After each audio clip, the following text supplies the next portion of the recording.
दर्शन के आकुल है हम, स्तुति करते प्रभु हरदम। छमछमाती ये घुंघरू की धुन, वर्णन करते तेरा हर सुगुन। नाचे गाते उठाते कदम, पाने हम सब तेरा दर्शन। तेरे दर पे बढ़ाते कदम, तेरे मंदिर में आ जाए हम। तेरे दर्शन के आतुर है हम, स्तुति करते प्रभु हरदम। अब सभी लोगों को जय यीशु। जय यीशु। पिता और पुत्र पवित्र आत्मा के नाम पर।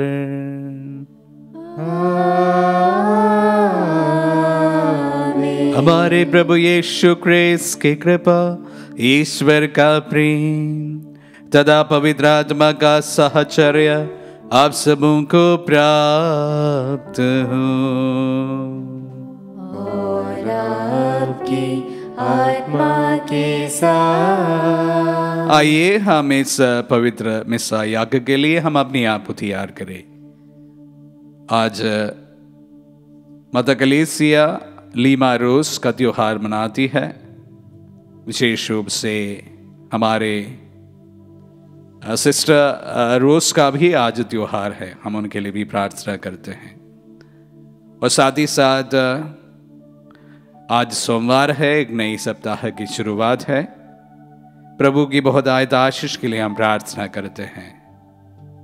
प्रभु आप सबों पर अपनी अनुकंपा बनाए रखें इन्हीं प्रार्थनाओं के साथ में। यहाँ पर चढ़ी गई सभी प्रार्थनाओं को इस वेदी के सम्मुख इस पल लाते हुए अपने आप को तैयार करते हुए इस पवित्र में सब बलिदान के लिए हम अपने आप को तैयार करें। हम अपने पापों को स्वीकार करें ताकि हम ये पवित्र बलि चढ़ाने के योग्य बन जाएं। हे भाई और बहनों, मैं सर्वशक्तिमान ईश्वर और आप लोगों के सामने स्वीकार करता हूं कि मैंने मन, वचन और कर्म से तथा अपना कर्तव्य पूरा न करने से, अपने कसूर से, अपने भारी कसूर से घोर पाप किया है। इसलिए मैंने ते कुमारी धनी मरियम से, सब स्वर्गदूतों, सब और आप लोगों से, हे भाई और बहनों, विनती करता हूँ कि आप लोग मेरे लिए प्रभु ईश्वर से प्रार्थना करें। सर्वशक्तिमान ईश्वर हम लोगों पर दया करे और हमारे पाप क्षमा कर हमें अनंत जीवन प्रदान करे। आमीन। हे प्रभु दया कर, हे प्रभु दया कर, हे क्रिस्त दया कर, हे क्रिस्त दया कर, हे प्रभु दया कर, हे प्रभु दया कर। हम प्रार्थना करें। हे ईश्वर, तेरी कृपा से तेरे भक्तजन मन और हृदय से एक हो जाते हैं। अपनी प्रजा के हृदय में अपनी आज्ञाओं के प्रति प्रेम और अपनी प्रतिज्ञाओं के प्रति उत्कंठा भर दे, ताकि इस परिवर्तनशील संसार में हमारा हृदय उस लोक में लगा रहे जहां सच्ची खुशी निवास करती है। हमारे प्रभु और तेरे पुत्र यीशु क्रिस्त के द्वारा, जो तेरे तथा पवित्र आत्मा के संग एक ईश्वर होकर युगानुयुग जीते और राज्य करते हैं।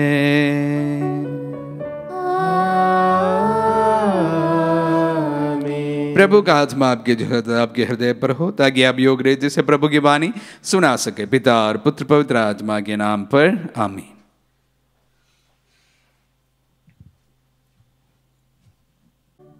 पहला पाठ थेसलनीकियों के नाम संत पौलुस का पहला पत्र, अध्याय 1, पद संख्याएं 1 से 5 और 8 से 10 तक। पाठ का मूल वाक्य है, आप देव मूर्तियां छोड़कर ईश्वर की ओर अभिमुख हुए और उसके पुत्र की प्रतीक्षा करते हैं, जिन्हें उसने मृतकों में से जिलाया है। पिता ईश्वर और पुत्र यीशु मसीह पर आधारित थेसलनीकियों की कलीसिया के नाम पौलुस, सिलवानुस तथा तिमोथी का पत्र। आप लोगों को अनुग्रह तथा शांति। जब जब हम आप लोगों को अपनी प्रार्थनाओं में याद करते हैं तो हम हमेशा आप सबों के कारण ईश्वर को धन्यवाद देते हैं। आपका सक्रिय विश्वास, प्रेम से प्रेरित आपका परिश्रम, अटल भरोसा, यह सब हम अपने पिता ईश्वर के सामने निरंतर स्मरण करते हैं। भाइयों, हम जानते हैं कि ईश्वर आपको प्यार करता है। ईश्वर ने आपको चुना है क्योंकि हमने निरे शब्दों द्वारा नहीं बल्कि सामर्थ्य, पवित्र आत्मा तथा दृढ़ विश्वास के साथ आप लोगों के बीच अपने सुसमाचार का प्रचार किया। ईश्वर में आपके विश्वास की चर्चा सर्वत्र हो रही है। हमें कुछ नहीं कहना है, लोग स्वयं हमें बताते हैं कि आपके यहाँ हमारा कैसा स्वागत हुआ और आप किस प्रकार देव मूर्तियाँ छोड़कर ईश्वर की ओर अभिमुख हुए, जिससे आप सच्चे तथा जीवंत ईश्वर के सेवक बन जाएं और आपके पुत्र यीशु की प्रतीक्षा करें, जिन्हें ईश्वर ने मृतकों में से जिलाया है। यही यीशु स्वर्ग से उतरेंगे और हमें आने वाले प्रकोप से बचाएंगे। प्रभु की वाणी। ईश्वर को धन्यवाद। भजन अनुवाक्य। प्रभु अपनी प्रजा को प्यार करता है। प्रभु अपनी प्रजा को प्यार करता है। प्रभु के आदर में नया गीत गाओ, भक्तों की मंडली में उसकी स्तुति करो। इज़राइल अपने सृष्टिकर्ता में आनंद मनाए, सियोन के पुत्र अपने राजा का जयकार करे। अनुवाक्य। प्रभु अपनी प्रजा को प्यार करता है। वे नृत्य करते हुए उसका नाम धन्य कहे, डफली और सितार बजाते हुए उसकी स्तुति करे, क्योंकि प्रभु अपनी प्रजा को प्यार करता और पद दलितों का उद्धार करता है। अनुवाक्य। प्रभु अपनी प्रजा को प्यार करता है। प्रभु के भक्त विजय के गीत सुनाए और अपने यहाँ आनंद मनाए। वे ईश्वर की स्तुति करते रहे, इसमें सभी भक्तों का गौरव है। अनुवाक्य। प्रभु अपनी प्रजा को प्यार करता है। जय घोष। हालेलुया। प्रभु कहते हैं, मेरी भेड़ें मेरी आवाज़ पहचानती है, मैं उन्हें जानता हूँ और वे मेरा अनुसरण करती हैं। हालेलुया।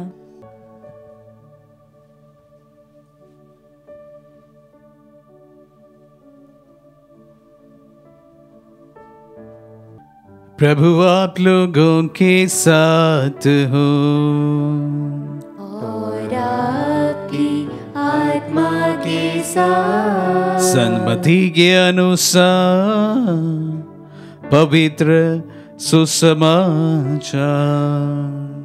हे प्रभु तेरी महिमा हो।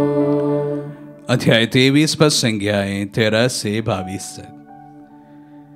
यीशु ने कहा, ए ढोंगियों, शास्त्रियों, फरीसियों, धिक्कार तुम लोगों को, तुम मनुष्यों के लिए स्वर्ग का राज बंद कर देते हो। तुम स्वयं प्रवेश नहीं करते और जो प्रवेश करना चाहते हैं उन्हें रोक देते हो। ए ढोंगी शास्त्रियों और फरीसियों, धिक्कार तुम लोगों को। एक चेला बनाने के लिए तुम जल और थल लांद जाते हो, और जब वह चेला बन जाता है तो उसे अपने से 2 गुना नरकी बना देते हो। हे अंधे नेताओं, धिक्कार तुम लोगों को। तुम कहते हो, यदि कोई मंदिर की शपथ खाता है तो इसका कोई महत्व नहीं, परंतु यदि कोई मंदिर के सोने की शपथ खाता है तो वह बंध जाता है। रे मूर्खों और अंधों, कौन बड़ा है, सोना अथवा मंदिर, जिससे वह सोना पवित्र हो जाता है? तुम यह भी कहते हो, यदि कोई वेदी की शपथ खाता है तो इसकी कोई महत्व नहीं, परंतु यदि कोई वेदी पर रखे हुए दान की शपथ खाता है तो वह बंध जाता है। रे अंधों, कौन बड़ा है, दान अथवा वेदी, जिससे वह दान पवित्र हो जाता है। इसलिए जो वेदी की शपथ खाता है वह उसकी और उस पर रखी चीजों की शपथ खाता है। जो मंदिर की शपथ खाता है वह उसकी और उसमें निवास करने वाले की शपथ खाता है, और जो स्वर्ग की शपथ खाता है वह ईश्वर के सिंहासन और उस पर बैठने वाले की शपथ खाता है। यह प्रभु का पुण्य सुसमाचार है। हे क्रिस्त, तेरी स्तुति हो। प्रिय भाई और बहनों, काफी समय के बाद में मैं पुनः आप सबों के सामने हूं, और आज सोमवार का दिन है, और ये सोमवार के दिन विशेष रूप से पहला पाठ लेटर टू द थेसलोनियंस से लिया गया है, और आने वाले दिनों में उनमें से ही हम पाठ सुनने वाले हैं। उस प्रकार सन्मति के सुसमाचार इन दिनों में चलते आ रहे हैं, और आज खास एक बात है कि प्रभु जो सबको अनुग्रह और आशीष प्रदान करता है, वह ऐसा लगता है कि अपनी भाषा की मर्यादा लांघ देते हैं, और वो बार बार कटाक्ष करते हुए शास्त्रियों फरीसियों को धिक्कारते हैं और उन्हें अभिशाप देते हैं। तो हम एक और जगह पर या अन्य दो जगह पर प्रभु को अपनी आपा खोदते हुए सुसमाचारों में सुनते हैं, पढ़ते हैं। और जिस तरह आज के वचनों में और आने वाले दिनों में 7 धिक्कार हम सुनेंगे, जिस पर 4 धिक्कार आज हम सुने हैं और 3 धिक्कार और हम सुनने वाले हैं। प्रभु फरीसियों और सदूकियों को, शास्त्रियों और फरीसियों को, सदूकीस एंड फैरिसीस, इन्हें चुनकर उनको क्रिटिसाइज करते हैं। इस प्रकार हम शायद ही प्रभु से कल्पना कर सकते हैं। शास्त्रियों फरीसियों से शायद प्रभु काफी उब गए होंगे। उनके क्रिटिसिज्म के सामने वो परेशान हुए होंगे, क्योंकि जो भी अच्छा कार्य प्रभु करता है, कोई ना कोई त्रुटि लेकर वह सामने पहुंच ही जाता है। सुसमाचार में हमने सुना है। शायद इसकी वजह है कि उनके इस भावना से आहत होकर बड़े ही कठोर शब्दों से प्रभु फरीसी और शास्त्रियों की निंदा करते हैं। हालांकि फरीसी और शास्त्री यहूदी धर्म का सबसे बड़े लोग एवं उस धर्म ग्रंथ के शास्त्री माने जाते हैं।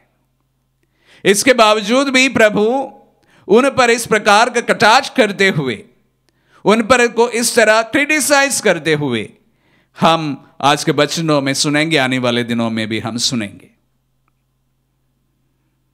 जो बातें उस पर कही गई है उस पर नहीं जाना चाहूंगा, क्योंकि हम जानते हैं यहूदी धर्म में नाना प्रकार के शुद्धिकरण के लिए दिए हुए उनके नियम हैं कि किस प्रकार एक व्यक्ति को अपने आप को शुद्ध रखना है, साबत का पालन करना है। अनेक नियम उनको दिए गए हैं।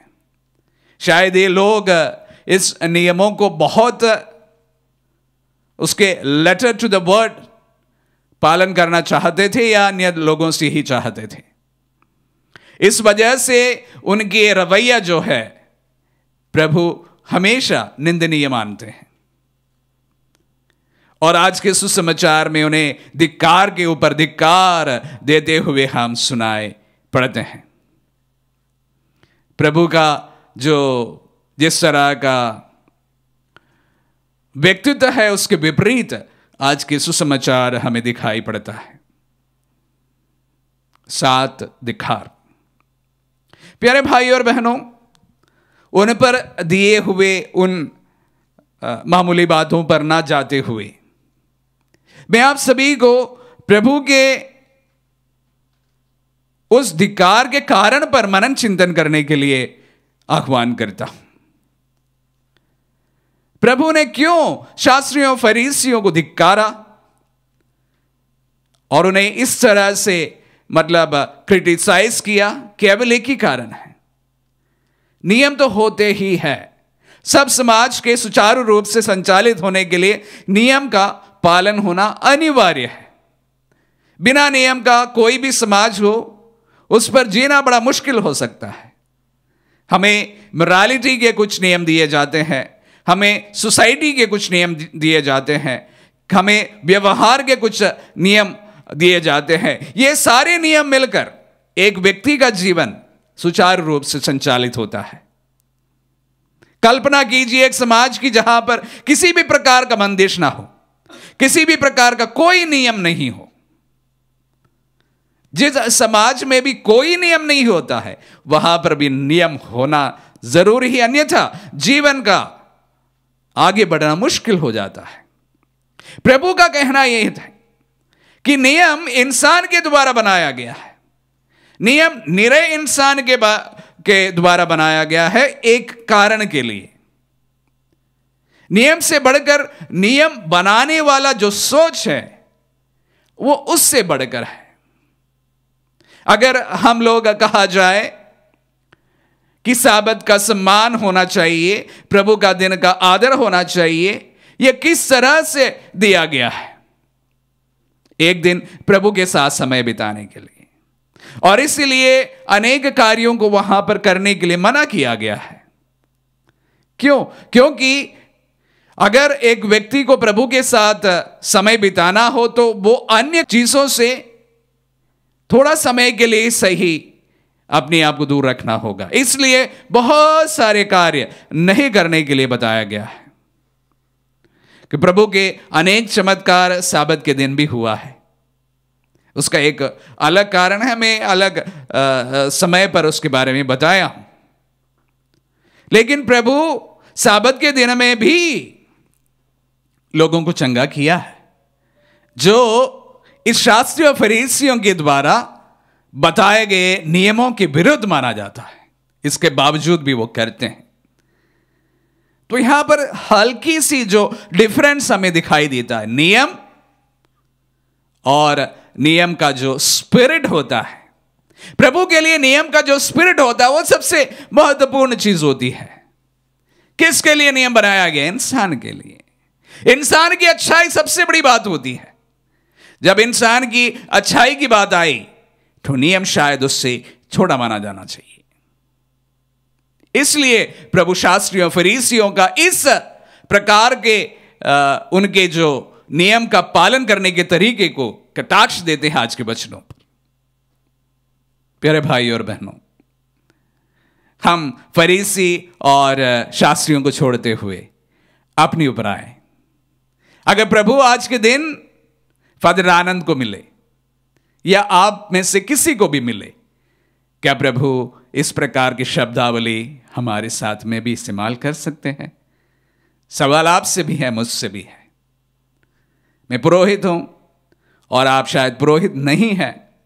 इसके बावजूद भी अगर प्रभु आपको मिले, प्रभु मुझसे मिले, प्रभु किस प्रकार की शब्दावली का इस्तेमाल करेंगे? सवाल हम सबको अपने आप से पूछना है, हल भी हमें ढूंढना है।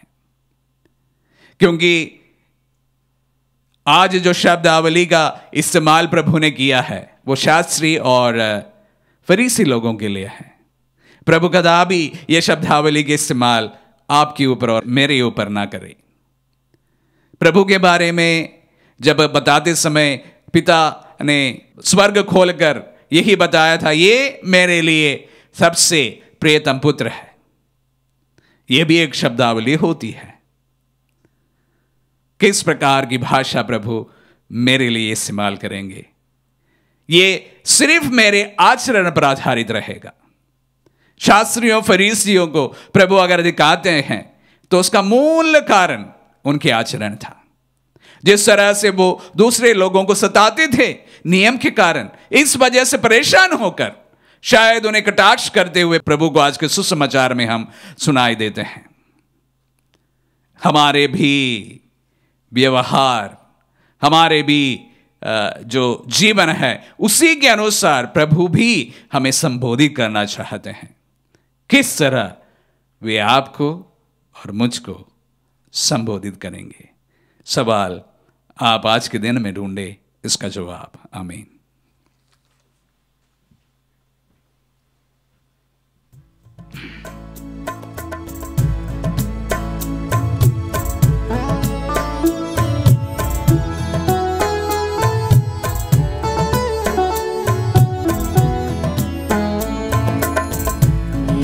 सब कुछ तेरा दान, तुझे समर्पित है भगवन। जो भी तुझसे मिला है मुझको, करूं मैं अर्पण तन मन से। मेरा सब कुछ तेरा दान, मेरा दिल स्वीकार ले प्रभुवर। ज्योति से भर दे अब तू, मेरा दिल स्वीकार ले प्रभुवर। ज्योति से भर दे अब तू, अपना ले मुझे आशीष बरसा। कर दे पावन प्रभु मुझको, मेरा सब कुछ तेरा तुझे समर्पित है भगवन। जो भी तुझसे मिला है मुझको, करूं मैं अर्पण तन मन से। मेरा सब कुछ तेरा दान, ये कठिन जीवन मेरा प्रभु संकटों से घिरा हुआ। ये कठिन जीवन मेरा प्रभु संकटों से घिरा हुआ। दुख हले तू शांति दे प्रभु, करते कृपावन प्रभु मुझको।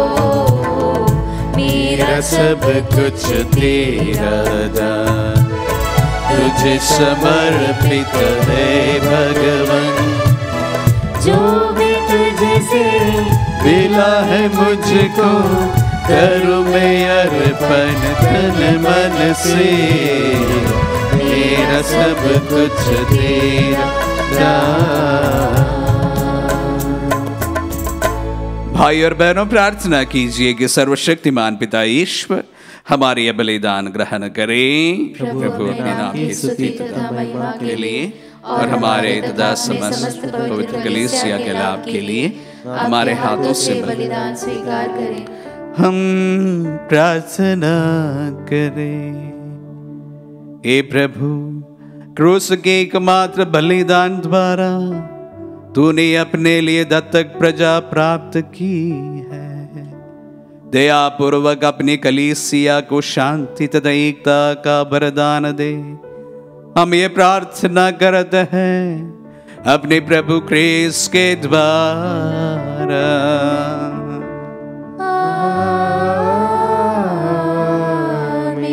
प्रभु आप लोगों के साथ हो और आपकी आत्मा के साथ। प्रभु में मन लगाइए।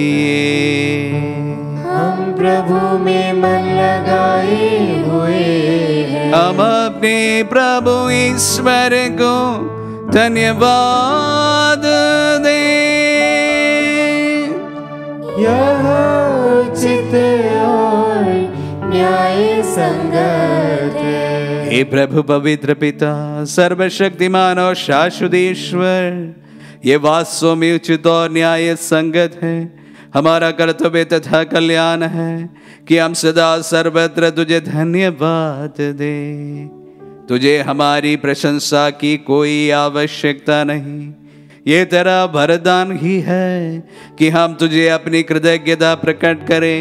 हमारी स्तुति गान तेरी महिमा की वृद्धि नहीं करते, बल्कि हमारे प्रभु यीशु क्रिस्त के द्वारा हमारी मुक्ति में सहायक सिद्ध होते हैं। इसीलिए स्वर्गदूतों की मंडली के स्वर में स्वर मिलाकर आनंद की उमंग में हम तेरा स्तुति गान एक स्वर से गाते हैं।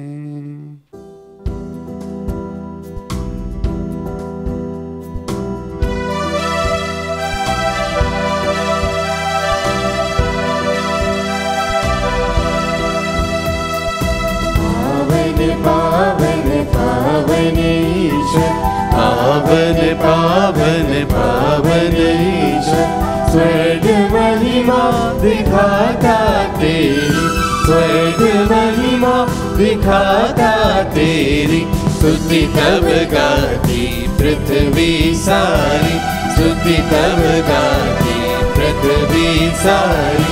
जय जय जय प्रभु जय हो तेरी, जय जय जय प्रभु जय हो तेरी।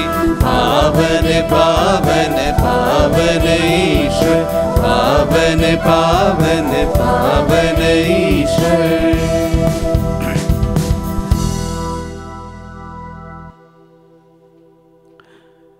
हे प्रभु, तू वास्तव में पवित्र है, सारी पवित्रता का स्रोत है। हम तुझसे प्रार्थना करते हैं, तो इन उपहारों को अपनी आत्मा के संस्पर्श से पवित्र कर दे कि ये हमारे प्रभु यीशु क्रिस्त का शरीर तथा रक्त बन जाए। जब वे इस बेचा से मृत्यु के लिए सौंपे गए, उन्होंने रोटी ली, तुझे धन्यवाद दिया और रोटी तोड़कर उसे अपने शिष्यों को देते हुए कहा, तुम सब इसे लो और इसमें से खाओ, क्योंकि ये मेरा शरीर है जो तुम्हारे लिए बलि चढ़ाया जाएगा। हे मेरे प्रभु, हे मेरे ईश्वर।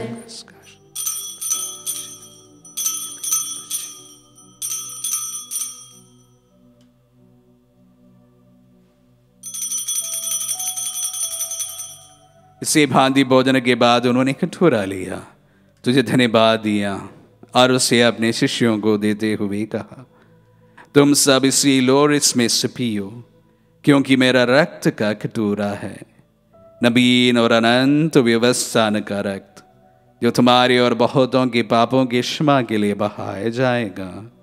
तुम मेरी स्मृति में यह करो। हे मेरे प्रभु, हे मेरे ईश्वर।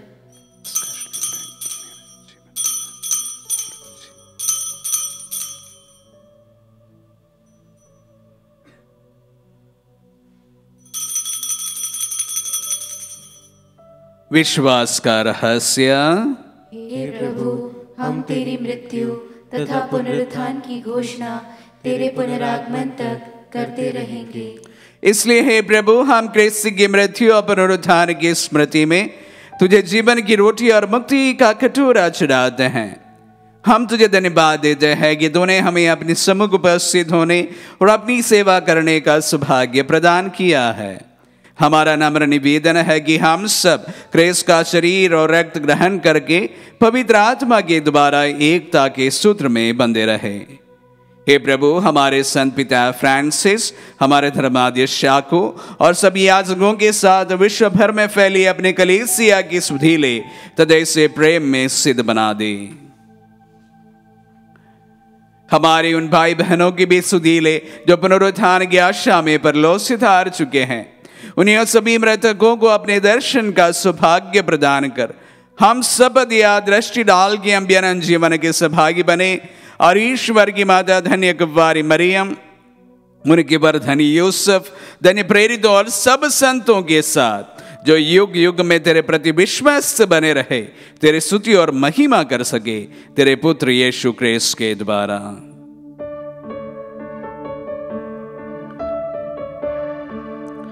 इन्हीं प्रभु क्रिस्त के द्वारा, इन्हीं के साथ और इन्हीं में हे सर्वशक्तिमान पिता ईश्वर, पवित्र आत्मा के साथ सारा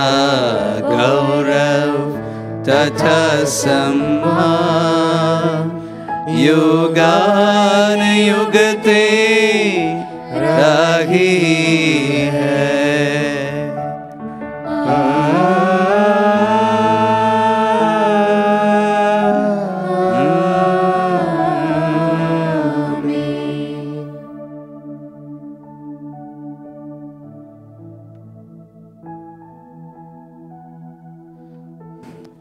हम सब मिलकर पिता ईश्वर से प्रार्थना करें जैसे प्रभु यीशु ने हम सबों को सिखलाए हैं। हे हमारे पिता जो स्वर्ग में है, तेरा नाम पवित्र माना जाए, तेरा राज्य आए, तेरी इच्छा जैसे स्वर्ग में वैसे पृथ्वी पर भी पूरी हो।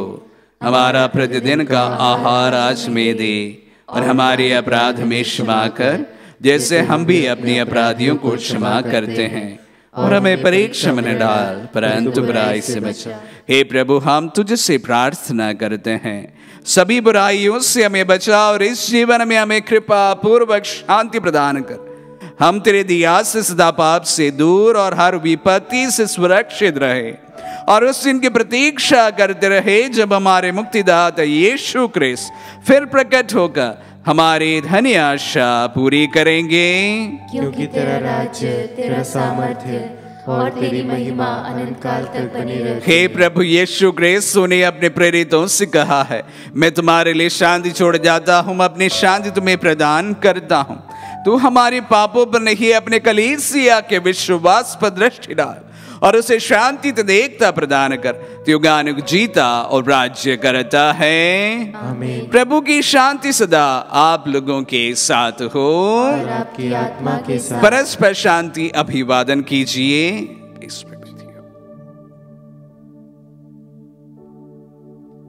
हे ईश्वर के मेमने, तू संसार के पाप हर लेता है, हम पर दया कर। हे ईश्वर के मेमने, तू संसार के पाप हर लेता है, हम पर दया कर।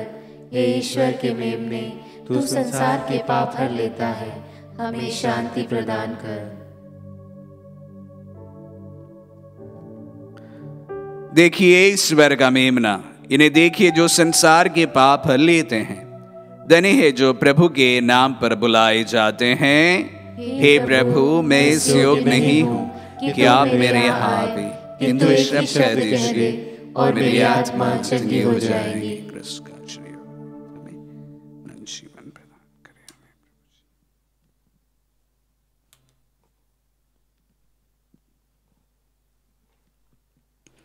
हे मेरे प्रभु यीशु, मैं सारे हृदय से विश्वास करती हूँ कि आप पवित्र यूकरिस्तीय संस्कार में उपस्थित हैं। हे प्रभु, मैं सभी चीज़ों से बढ़कर आपको प्रेम करती हूँ, और मेरी यही अभिलाषा है कि आप मेरी आत्मा में आकर बस जाएं, क्योंकि हे प्रभु, मैं आपको आज ग्रहण करने में असमर्थ हूँ। हे प्रभु, आध्यात्मिक रूप से आकर मेरे हृदय में समा जाइए। हे यीशु, मैं आज आप में एक होना चाहती हूँ और आप में समा जाना चाहती हूँ। हे प्रभु, यह कभी ना होने पाए कि मैं आपसे कभी अलग हो जाऊं। आमीन। हमारे दिल में पधारे प्रभु को हम धन्यवाद दें। ये दृढ़ विश्वास करें कि प्रभु आध्यात्मिक रूप से हमारे परिवारों में, हमारे दिल में इस वक्त पधार चुके हैं। जिस तरह हमने आज वचनों में कहा सुना है कि प्रभु बहुत ही की भाषा की इस्तेमाल करते हुए फरीसियों और शास्त्रियों का एक प्रकार उनको चेतावनी देते हैं। और प्रभु इस वक्त हमें किस प्रकार संबोधित करेंगे, सवाल हमसे भी है। हमारे आचरण, व्यक्तिगत जीवन के आधार पर प्रभु हमें संबोधित करना चाहेंगे। किस तरह हमारे आचरण के अनुसार प्रभु हमें संबोधित करेंगे, ये हमारे जीवन पर आधारित है। प्रभु से प्रार्थना करें कि वह हमें शक्ति एवं बल प्रदान करे, ताकि उनकी इच्छा के अनुरूप का एक जीवन हम बिता सके। न सिर्फ हम में अच्छा रहे, हम दूसरों के लिए भी अच्छा बनते रहे। तभी प्रभु हम सबको भी इस प्रकार संबोधित करेंगे, भले और ईमानदार मेरे शिष्य, तुम मेरे साथ सदा के लिए बने रहो। हम प्रार्थना करें। हे प्रभु, अपनी दया की औषधि से हम सबको पूरी तरह से चंगा कर दे।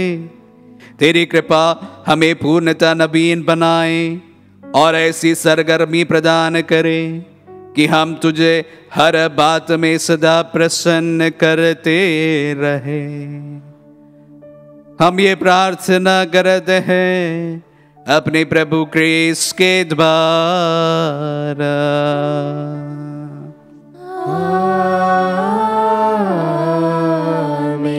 प्रभु आप लोगों के साथ हो और आपकी आत्मा के साथ। आशीर्वाद ग्रहण कर सर्वशक्तिमान पिता, पुत्र और पावन आत्मा।